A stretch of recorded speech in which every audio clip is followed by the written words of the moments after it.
Hola amigos, welcome to yet another episode of Page 3 here at News 9 with me Sakshi Singh Litoria. And without any further ado, like we say always, let's head straight towards our first segment of Nostalgia Nuggets. You must be seeing a lot of headlines popping around. BTS is back. Yes, of course they are, with just one member to go. But let me tell you their story from rags to now a global sensation.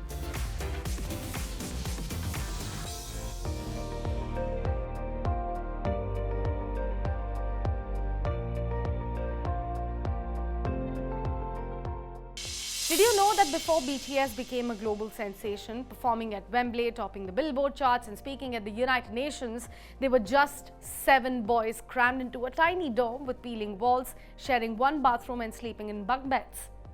Back in the year of 2013, life of RM, Jin, Suga, J-Hope, Jimin, V and Jungkook looked nothing like the polished perfection fans see today. Before their debut, BTS started documenting their lives through a series called Bangtan Logs and Rookie King. Shot mostly on handheld cameras or phones, these videos were very raw, emotional and also heartbreakingly honest. RM, the leader of the group, would often sit alone and speak into the camera, wondering if anybody would ever care about what they had to say. Suga talked about choosing music over comfort, leaving his hometown, struggling to afford meals, even injuring himself on the job to pay for studio time. J-Hope was all energy and optimism even today, but even he admitted the fear of not being enough back then. Jimin nearly did not make the debut lineup. He was in fact added late in the process and trained intensely, often sleeping just a few hours a night to catch up. V was not even introduced as a member until just before debut day. Big Hit had kept him hidden to be a quote-unquote secret weapon. And Jungkook, the youngest, was barely 15 years old when he moved into this dorm. He cried quietly during their early rehearsals because he missed home but did not want to show his weakness. They performed in half-empty venues at first, giving their all for a handful of fans to just appear and see them perform. They faced ridicule for being a quote-unquote hip-hop group from a no-name company and were often dismissed in interviews as well. They were insulted too. But they kept going, fueled by love for music, trust in each other, and an unshakable dream that they had. What's beautiful is that even after all the world tours, awards, record-breaking streams, and flashing lights, they never forgot those early days. In fact, in their 2020 Dear Class of 2020 speech, RM said, let me quote him here, that I remember the faces of all our members in our little studio almost 10 years ago. I remember the trembling voices, the shaky steps. That trembling now became thunder. So while the world sees BTS as legends now, ARMY knows the real legend began with those tired boys, late night ramen, and a shared belief that someday they would be heard, and they were by millions of their ARMY members. For our popcorn pick of the week, our second segment of course, we are suggesting you to watch a heartwarming tale, the movie Chidiya, that saw the theatrical release after almost a decade in waiting. Seeing Pehlaj Nehlani's signature on the censor certificate as Chidiya begins is a small but telling reminder of the film's long and uncertain journey. It has taken a full decade for Mehran Amrohi's gentle drama to reach the big screen, a reflection of the uphill battle smaller films often still face in securing the distribution and also exhibition. But now that Chidiya is finally here, it proves to be well worth the wait. The story follows 2 brothers, Shanu and Bua, played by Swar Kamble and Ayush Pathak, who live with their mother in a Mumbai chawl. Financial hardship keeps them from attending school, but they find joy in small moments and share a close bond with their kind-hearted neighbor Balai, portrayed beautifully by Vinay Pathak, a spot boy in the Hindi film industry. As the burden of survival weighs heavily on their mother, she encourages the boy to begin working. They end up taking jobs at a tea stall on a film set. One day, Shreyas Talpade, appearing as himself, gives Shanu a shuttlecock or Chidiya that we often say. This simple act sets off a quiet but meaningful dream to play the Chidiya Wala game or badminton. What follows is a touching journey of aspiration, where one small dream becomes a source of hope and escape for a child navigating difficult realities of day-to-day life. Mehran Amrohi directs the film with an optimistic lens. Chidiya chooses to believe in the innate kindness of people. From the neighborhood tailor to the tea stall owner, everyone offers warmth and support throughout the film. There are no villains here, only the quiet antagonism of circumstance. Made in a time before the rise of OTT platforms, the film carries the mood and also rhythm of an earlier era when television and cinema were the main forms of entertainment for us. The screenplay is straightforward and unhurried, yet it holds a viewer's attention with emotional authenticity, a rare quality in a time of shrinking attention spans with all those reels and scrolls coming up on our feed. The performances are deeply felt. Amrita Subhash is especially compelling as the mother, torn between guilt as well as necessity. Child actors Swar Kamble and Ayush Pathak are natural and also very engaging, matching the emotional weight of the story with surprising maturity in their characters. Vinay Pathak's Bala is a standout, gentle, generous and fatherly. Brijendra Kala brings quite dignity to his brief but memorable role as the tea stall owner. In the end, Chidiya is a tender reminder of the beauty in small dreams and the quiet strength of everyday kindness. It does not seek to overwhelm with drama, but speaks in a sincere, steady voice that lingers long after the credit rolls. Now it's time to bring you the entertainment wrap of the week, where we bring you top entertaining headlines from the nation and across the globe. Let's take a look at that.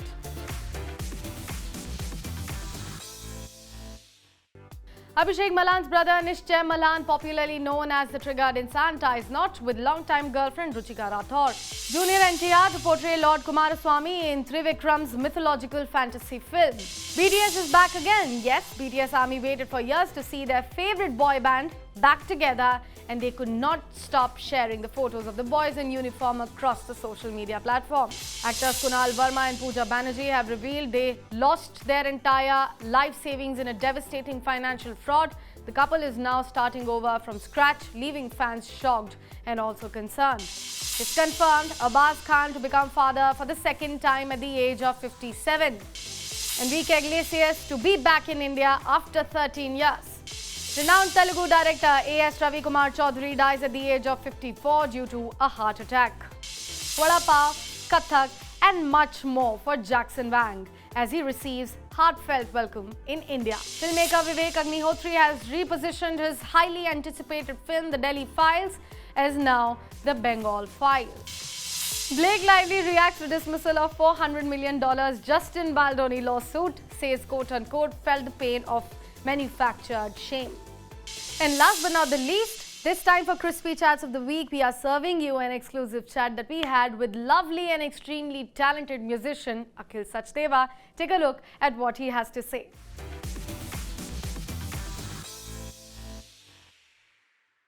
Hello everyone, speaking to Page 3 here at News 9 with me, Sakshi Singh Litoria, is extremely melodious and utterly talented. One of my favorites, Akhil Sachdeva, sitting right across the table. Thank you so much for speaking to News 9, Akhil. Thank you for having me. Thank you so much. Thank you. And I have been hearing you humming and it gave me goosebumps already. I'm going to request you at the end of this conversation to sing 2 lines of our viewers also. Wow.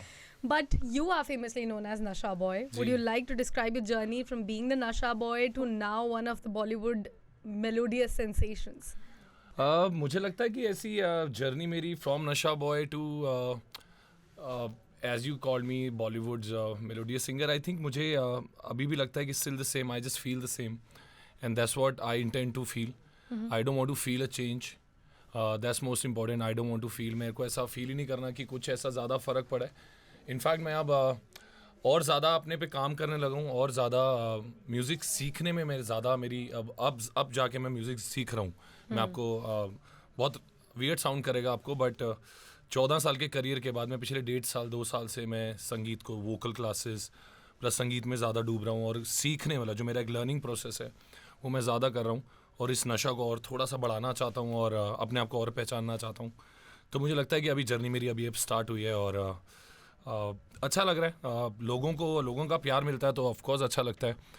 एक चीज़ ज़रूर लगती है journey की, आपने बात कही तो वो 14 साल जो मेहनत के, जो आपको पता नहीं होता कि आपने जाना कहाँ पर है और अब शुरू कहाँ से करते हैं और कहाँ किस उतार चढ़ाव के साथ अब कहाँ पहुँचते हैं. तो मैंने अभी तक अच्छी जर्नी रही, काफ़ी कुछ सीखा हूँ और एज आई सेड कि अब लगता है कि जर्नी तो अब स्टार्ट करी है मैंने और असली संगीत का मज़ा मैं अब ले रहा हूँ ऑनेस्टली.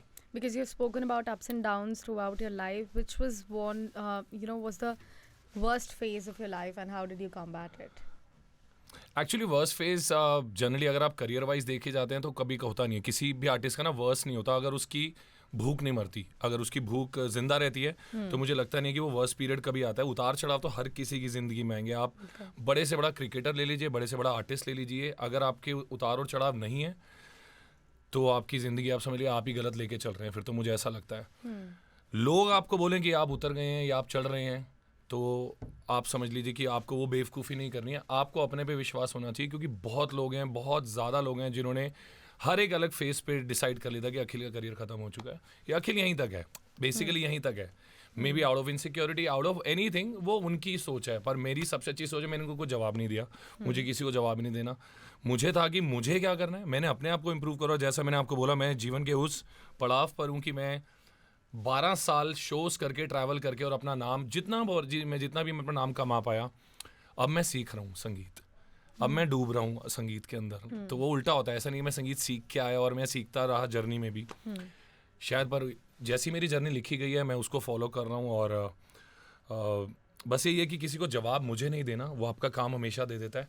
और मैं हमेशा अपने आप को चैलेंज करता हूँ और अपने आप को म्यूजिशियन में आप कहलाने में ज़्यादा फ़ख्र महसूस करता हूँ क्योंकि अब संगीत की वो जो कहते हैं ना संगीत में वो डूब, पहले मुझे लगता था वो कहने के लिए ही होती हैं वो बातें, मतलब होता है पर क्या होता है वो मैं अब समझ पा रहा हूँ. तो all I can see is I am really enjoying my phase of being a musician. और अभी भी मुझे, अगर आप मेरे से एक चीज़ पूछे तो मुझे लगता है कि मैं और डीपर जाना चाहता हूँ. मैं दुनिया से और कटना चाहता हूँ और अपने में घुसना चाहता हूँ. शायद मैं अभी आने वाले टाइम में बहुत सारी ऐसी चीज़ें करूँगा जो कि रेगुलर चीज़ें नहीं होंगी. लोगों को नहीं देखेंगे, मैं अपने लिए कह रहा हूँ. I want to make a process. मैं एक ऐसा प्रोसेस करना चाहता हूँ जहाँ मैं अपने आप को और जानूँ और डीपर अपनी आर्ट में जाऊँ ताकि वहाँ से शायद और सच्चा म्यूजिक और एक सच्चे इंसान को बाहर लेके आऊँगा. और I'm just looking forward to that phase of my life. So you said that you have now started learning music from the past 2 years, if I say it precisely in your own words. Is it that you are talking about the classical music? Are you training yourself for that? Yes, मुझे लगा कि मेरी माँ के जाने के बाद वो एक फेज था, मुझे वहाँ से निकालने वाला भी संगीत ही था. तो वर्स्ट फेज की आपने बात करी, मैं पिछला सवाल का जवाब भी इसी में दिया. तो मेरा फर्स्ट फेज सिर्फ वही फेज है जो मेरी माँ मेरे साथ नहीं है. It's been 2 years, 2.5 years now. But ऐसा लगता है अभी कल ही हुआ है. तो उससे निकलने के लिए मुझे लगा, मुझे संगीत ने ढूंढा. मुझे मेरे गुरुजी वापस मिले और मैंने उनसे बोला कि मुझे सीखना है. तो मैं रोज़ सीखता हूँ, रोज़ भगवान का नाम लेता हूँ. तरीके भी अलग हैं मेरे सीखने के. और पर हाँ, अब मैं वो पड़ाव पार कर रहा हूँ. वो वर्स्ट फेज़ अपना मैं उसको मैं टर्न कर रहा हूँ कि मैं उसको खुशियों में बदल सकूँ. और हंसी खुशी जहाँ पर मिलना तो ज़रूर है माँ से वापस. तो वो जब तक मिलना है तब तक उनको इतना प्राउड फील करा दूँ कि मैं प्राउड होते होते ही वहाँ तक पहुँच जाऊँ. समझ रहे हैं? ऐसा ना हो कि ऐसे ही जाना पड़े, मैं प्राउड होते होते ही वहाँ पर पहुँच जाऊँ. और बस वही चीज़ है. तो मैं अब संगीत को ज़्यादा सीखता हूँ और अलग इंसान भी अलग हो चुका हूँ मैं पिछले 2 साल से. That's really sweet. That's really very, very sweet, the answer that gave me goosebumps yet another time. But I would really want to ask you, because you have seen a success in your career so far. The songs that you have given, some of them are massive hits, trending all across the social media also. Which one is closest to your heart that you treat as your baby? I think जो गाना मेरा नहीं हो पाया आज तक, जो मेरा होना चाहिए था, मैं तेनू समझावा कि मुझे लगता है वो पहला गाना था जिसमें मुझे पता ही नहीं था कि मैं वो गाना क्यों करना चाहता हूँ. मुझे पता नहीं था मैंने वो गाने को क्यों चुना.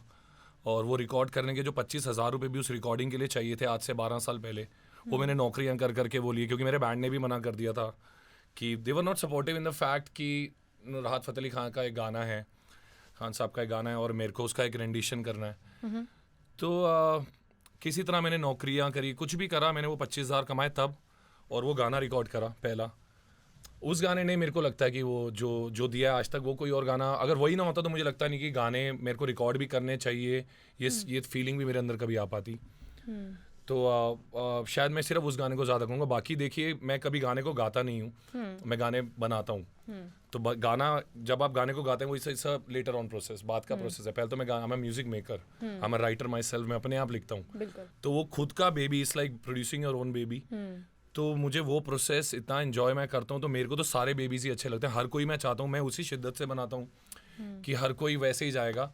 बाकी वो उसकी किस्मत लेके आता है। और कभी कभी आप जीवन के उस पड़ाव पे होते हैं, एक दो गाने ऐसा भी लगा मुझे लगा मैंने गलत जगह पे दी, मतलब वहाँ नहीं देना चाहिए था, शायद गाने बहुत बड़े थे, बट सिचुएशंस ऐसी होती है ना, कभी कभी आपको रोटी खाने के लिए भी कुछ भी करना पड़ता है। सो इट्स लाइक दैट, वो कभी कभी आपको लगता है जब कुछ नहीं हो रहा तो कुछ तो सही।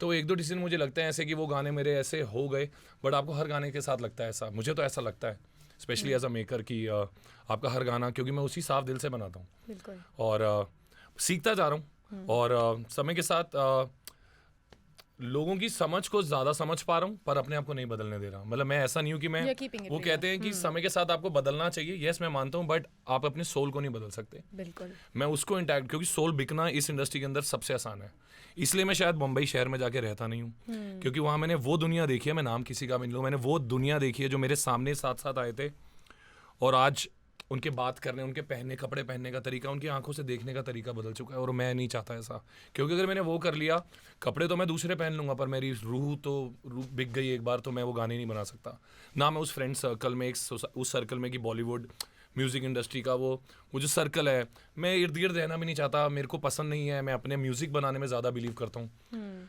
तो थोड़ी अलग सी लाइफ है, स्लो मैं मानता हूँ कि शायद चाल मेरी थोड़ी धीमे हो, पर बहुत सही चाल है, क्योंकि वो राह जिस पे मैं हूँ वो मेरी ही राह है, वो उस पे कोई और आर्टिस्ट नहीं है साथ में, मतलब मेरे एक अलग रास्ता है और मेरे को अच्छा लगता है बस। And you are satisfied with that, and I'm satisfied. I'm happy with the love that I get, because I don't get love for any show off करके, कोई मुझे दिखावे से मेरे को कोई प्यार नहीं मिला है। मेरी मेहनत मेरे को आती है, मेरी मेहनत के लिए मुझे पता है मैंने क्या करा इन 14 सालों में।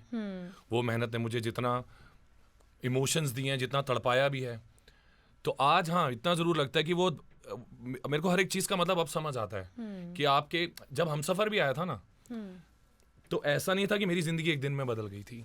हम सब बॉलीवुड आ गया, इतने बड़े गाना आ गया, इतने बड़े अवार्ड्स मिल गए, कुछ हुआ कि मैं बॉम्बे भी नहीं गया, मेरी भी कुछ वो होंगी चीज़ें कि मैंने भी शायद मैं बॉम्बे चला जाता, कईयों के होते हैं कि आप बॉम्बे ही नहीं शिफ्ट हुआ, वहाँ पर ज़्यादा दूसरों के गाने नहीं ऐसे हुए, पर ईश्वर ने फिर बोला नहीं तो और गाने बना, मैंने तेरा बन जाऊंगा बनाया, फिर वो गाना चला, मैंने ब्रोकन बट ब्यूटीफुल के सारे गाने बनाए, वो चले, फिर चन्ना वे बनाया, वो चला। तो मेरे को गाना बनाना है, मेरे को और कुछ भी नहीं करना है, और सच बता रहा हूँ मैं गाने नहीं बनाऊंगा ना कुछ भी नहीं होगा। आप सारे गाने बनाइए, एक ही गाना आपको लेके जाता है और आपको उस गाने को ढूंढना होता है, या वो गाना आपको ढूंढ लेता है। तो मेरे को लगा कि मैं बॉम्बे, मैंने फील करा है, मैं बॉम्बे में जब भी, इनफैक्ट मैंने वहाँ घर भी लिया था, मैंने कोविड के बाद वापस करा वो घर, मैंने वो छोड़ दिया क्योंकि मुझे लगा वो वेस्ट है, मैं वहाँ पर अपने आप से कनेक्टेड ही नहीं फील कर रहा। मैं वहाँ जाके ऐसा लग रहा है हर समय 24 घंटे दिमाग चल रहा है काम करने के लिए, किससे मिलना है, क्या करना है, but that's not me, that's not my job. I am an artist, I am being made to make art, not to make business, not to make relationships. PR is not for me, PR is for PR people. I have to create. So मुझे लगता है मैं अपने सुकून में मैंने अपना एक कोना, अपना स्टूडियो अपने घर में बना रखा है, जहाँ मैं जीता हूँ, जहाँ मेरे को एनर्जीज फील होती हैं, और मैं बस वैसे ही जीना चाहता हूँ। तो थोड़ा ऐसा सा है। And I really love the fact that you are being extremely clear, unfiltered and candid with the conversation. I really want to ask your take on, the music which is being made nowadays. A lot of remixes, a lot of remakes. What do you think about that? Because iconic music is coming back with a different ways. Some of it are not liking it. People like me, we don't really appreciate the iconic songs being blended with, different beats and being brought back. What do you think about that? Personally speaking, even I'm not, since I'm an original music maker, even I don't, I'm not too fond of making remixes. मैंने अपनी life में एक remix भी नहीं बोलूँगा, एक reversion बनाया था अभी तेरे बिन का, जो टिप से ही रिलीज़ किया गया था। वो भी इसलिए किया था क्योंकि मैं बना कोई और गाना रहा था, बिल्कुल कम्प्लीटली नया गाना था, और ऐसा नहीं था कि सिर्फ आपने लिरिक्स चेंज करे या उसके अंदर सिर्फ ट्रेंड के हिसाब से बीट्स ऐसे चेंज कर दिया या रैप डाल दिया, कुछ भी करा आपने उसके अंदर और आपने गाना निकाल दिया और उसको रीमिक्स का नाम दे दिया। मुझे एक चीज़ लगता है, मुझे लगता है कि इस जनरेशन को हमारे आइकॉनिक सॉन्ग सुनाने चाहिए, येस डेफिनेटली, बट आपको ना एक बैलेंस मेंटेन करना बहुत ज़रूरी होता है। आप हर फिल्म में देखेंगे, हमारा इंडस्ट्री में क्या होता है स्पेशली कि एक जब ट्रेंड चलता है तो फिर वही चलता रहता है, which I am very against that. तो सब वही करने लग जाते हैं और उनको लगता है कि भाई अभी चला। अगर आप देखिए एक फिल्म के अंदर अगर है, उसके बाद अगर आप 1 साल बाद या 8 या 10 महीने बाद देखें तो अच्छा लगता है। आप हर दूसरी तीसरी फिल्म में आप देख रहे हैं, और कई फिल्में हैं जिसमें अभी 2-2 साल पुराने ही गाने रीमेक होके वापस आ रहे हैं। Yes. तो मुझे वो ट्रेंड नहीं समझ आता, और वो लोगों की है, बट अप टू देम, वो जिनकी सोच है वो उनके लिए है। मुझे लगता है अगर आप एक गाने के, एक आइकॉनिक सॉन्ग की बात करें, अगर आप उसकी रूह से छेड़छाड़ नहीं करते ना, अगर आप उसकी रूह मेंटेन रखते हैं, वो जो उसकी ऑथेंटिसिटी मेंटेन रखते हैं, तो कोई हर्ज नहीं है, पर आपको एक बैलेंस मेंटेन करना, प्रोपोर्शन, आपको एक टाइम गैप देना भी बहुत ज़रूरी होता है। इसलिए कई ऐसे हैं जो जिन पे वो छाप भी इजीली पड़ जाती है कि वो रीमिक्स ही बना रहे हैं या वो ऐसा ही कर रहे हैं। To each on its own. मैं ओरिजिनल म्यूजिक में करूँ, मैं उसमें वो करूँगा। जब मुझे इक्का दुक्का पसंद आता है तो मैं खुद उस पर अपना टेक देना चाहता हूँ कि मैं कोशिश करता हूँ मैं रूस उसके साथ ना छेड़छाड़ करूँ। और ऐसे ही लगता है जब तक आप किसी सोल से नहीं टच छेड़छाड़ या खिलवाड़ करते आप कर सकते हैं, but most important is to create that balance and that gap. अगर आप बार बार टू फ्रीक्वेंट करते रहेंगे हर दूसरी फिल्म में या हर दूसरी चीज़ में आप कोई ना कोई, और बीच में तो टाइम ऐसा आ गया था हर दूसरी फिल्म में 4-4 3-3 रिमिक्स गाने थे। तो आई थिंक वो इसकी वजह से ये सवाल भी हर जगह मेरे से पूछे जाते हैं, हर किसी से पूछे जाते होंगे कि रिमिक्स वाला। तो वो आपको अंडरस्टैंड करना है कि आप सक्सेस के लिए बेसिकली आपको ना गाने के लिए गाना नहीं बनाने लगे आप। आपको संगीत के लिए करना होता है, आपको संगीत हिट करने के लिए नहीं करना होता। हिट आपके हाथ में है ही नहीं। आज आप कोई भी गाने भी देख लें जो बड़े से बड़े आज भी हिट हो रहे हैं, या फिर मेरे भी खुद के अगर चन्ना वे की भी बात करें, जब वो आया था तो 1.5 साल तक 20 मिलियन पे ही रुका रहा था और 2 साल बाद suddenly it was viral all over. हमें और धर्मा को बहुत विश्वास था कि वो गाना बहुत बड़ा हिट होगा। कोविड आया, 2020 में पिक्चर आई थी भूत। वो गाना पहले 2 महीने में वो पिक्चर फ्लॉप हुई। पिक्चर में कोई गाना नहीं था, शायद मुझे लगा वो पिक्चर के लिए गाना मिसफिट था। पर मैं भी जितना सैड हुआ, शशांक 2 डायरेक्टर हैं वो भी, इनफैक्ट करण सर ऑल्सो वो सैड कि वो गाना नहीं चला, वो पिक्चर नहीं चली। बट 2 साल कोविड के बाद एकदम पता चला है कहीं से हैप्पीनेस मुझे दिखी कि मेरा गाना ऑल ओवर इंटरनेट है। तो वो गाने की बात होती है, गाना अपनी किस्मत लेके आता है और अपने हिसाब से बड़ा होता है, और वो कभी कभी वो आपको वो देता है जो आपको चाहिए होता है, क्योंकि आपने गाने को बहुत कुछ दिया है। तो वो रिलेशन में अपने गाने को बहुत ज़्यादा, गाना मेरे लिए गाना नहीं, वो मेरे लिए एक इंसान है, मैं उसको पूछता हूँ। तो मेरे लिए कभी भी ऐसा नहीं होता कि मुझे फिल्म के लिए बनाना है, मुझे ट्रेंड के लिए बनाना है, मुझे आज की जनरेशन के लिए बनाना है। आजकल साउंड्स भी बहुत वेरी हो चुके हैं। जनरेशन बदली है, जनरेशन बहुत फास्ट बदली है, जनरेशन कोई आराम से नहीं बदली है। जैसे अगर हमें 10-15 साल बाद एक जनरेशन गैप आता था, पिछले 5 सालों में जनरेशन जितनी तेज चेंज हुई है, with all the things, with all the social media coming, with all its pros and cons, मुझे लगता है कि आप म्यूजिक बनाने का पर्पस भूल जाते हैं। वो नहीं होना चाहिए। आपको म्यूजिक बनाने के लिए करना चाहिए। अभी भी मेरे को भी कई मैं गाने बनाता हूँ, मेरे को कई लोग ऑनेस्टली, जब मेरे को चाहे वो प्रोड्यूसर्स हों, प्रोडक्शन कंपनीज हों या वो एक्टर्स हों, वो बोल देते हैं यार ये पार्ट गाने का बहुत अच्छा लग रहा है, यार ऐसा ये वाला ये चलेगा, वो नहीं चलता वो, और जबकि वो चलता ही नहीं है। आपको पूरा गाना यहाँ चलना चाहिए बस। और मुझे लगता है एक्चुअली दिल की ट्यूब, यूट्यूब बाद में आता है, दिल की ट्यूब होती है जिसको आपको टच करना होता है। That's the tagline. Absolutely. What are your thoughts about having Pakistani artists on board though? वाह, ये सवाल मैं समझ गया हूँ आप कहाँ से आ रहे हो। बस ठीक है, मेरा भी लास्ट वीडियो भी मेरा गाना तू चांद है मैंने किया उसमें विद मावरा। सी अगर आप मेरे पर्सनल टेक पूछेंगे तो मैं एक तो मावरा को पहले से जानता था। फरहान सईद मेरा दोस्त रहा है 8-10 सालों से, मतलब हम लोग काफ़ी बार मिले हैं। इंडिया में भी जब वो आया था मिले हैं हम लोग, बाहर अक्रॉस इंडिया से बाहर भी हमने शो साथ में करे हैं। तो मैं मावरा से भी एक बार पहले मिल चुका था, तो एक वो कंफर्ट लेवल बहुत था। तो मेरा वर्किंग एनवायरनमेंट बहुत अच्छा था उनके साथ, क्योंकि मैं जानता था। और बेसिकली वो लेबल की कॉल होती है, क्योंकि लेबल दुबई बेस्ड लेबल था, तो उनका था कि they have to make it interesting. और आई थिंक कुछ पाकिस्तानी बहुत सारे लोग थे जो शुरू कर चुके थे काम करना ऐसा। बट मैं अब ज़रूर डेफिनेटली ये मेंटेन करता हूँ कि फॉर एनीथिंग, इसमें मेरा उनसे कोई दिक्कत नहीं है, मुझे उससे कोई दिक्कत नहीं है, एज अ पर्सन मुझे कोई दिक्कत नहीं है। But nothing ever comes across nation. तो वही वाली बात है कि whatever decision has been taken that comes first no matter what. तो अगर ये डिसीजन लिया गया है, we should be with the country. क्योंकि मैं आपको ऑनेस्टली बताऊँ, अगर आपने एक सिनेरियो में ये भी देखा होगा कि अभी पाकिस्तानी आर्टिस्ट जितने भी हैं, मुझे नहीं लगता मुझे ऐसे ज़्यादा बोलना है नहीं बोलना, पर मेरे दिल की बात है, मुझे लगा कि उन्होंने जितना रिएक्ट करना इस सिचुएशन के ऊपर और डीपली जाके गलत चीज़ें बोली, मुझे ऑनेस्टली ऐसा ये भी लगता है कि क्योंकि हर कोई आना इंडिया ही चाहता था और आ नहीं पाए, तो उन्होंने अपनी इनसिक्योरिटीज जाहिर करी। But as I said, we as Indians we are with the nation and nothing ever comes across before the nation. So I am good with everything. जो पास था, जो मैंने वो गाना करा वो भी अच्छा था, तब मेरी सोच अलग थी। अब जो हुआ कुछ और बात वो है ही नहीं, और जैसा देश पहले है, और we are with the country. And you are extremely religious, if I'm not wrong. I wasn't. All my life I was never religious. I always believe in the religion of music. Always and always. मुझे लगता था, मेरे गुरुजी कहते थे कि जो सारे gamma पादा नीसा बोलते हैं, जिसको सा लगाना आता है, उसका मतलब उसको राम भी नहीं बोलना चाहिए, उसको आता है। जिसने सा लगा लिया उसने ऑलरेडी ईश्वर को छू कनेक्ट लिया। कर लिया है. मैं वही फील, और मैं फील भी करता था, मैं महसूस भी करता था. But as I said, it's only after my mother that my life is change, and I think मेरे लिए अब वो, मैं भगवान को फील कर पाता हूँ. मतलब मैं कुछ एनर्जीज फील करता हूँ, शायद मैं उनमें अपनी माई फील करना चाहता हूँ. तो मुझे मैं हो चुका हूँ, काफ़ी बदल चुका हूँ. That's really beautiful, and I can't wrap this conversation without you singing 2 lines for us. If I have Akhil Sachdeva in studio, I have to listen directly from him. It's a fan moment for me. क्या गाऊँ आपके लिए, आप ये बताओ मुझे. आप चना वे ही गाएं. चन्ना मैं तो or anything that you would want to.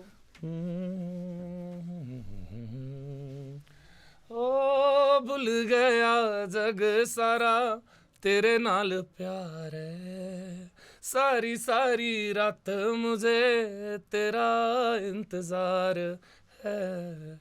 अखियों में देखो मेरी तेरी ही पुकार है, तू मेरी दुआ में बसे इतनी सी गुहार है, दिल से निकल के आए लफ्जों पे आने लगे, कैसी तेरी खुमारी है हम गुनगुनाने लगे.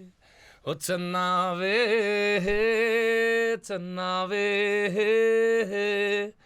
कुछ तो है तेरे मेरे दरमियाँ क्यों लगे. चन्ना वे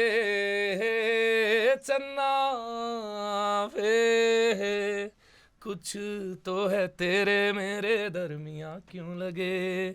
क्यों दिखे मुझे तू सिरहाने मेरे, सोच के तेरी बातें मुस्कुराने.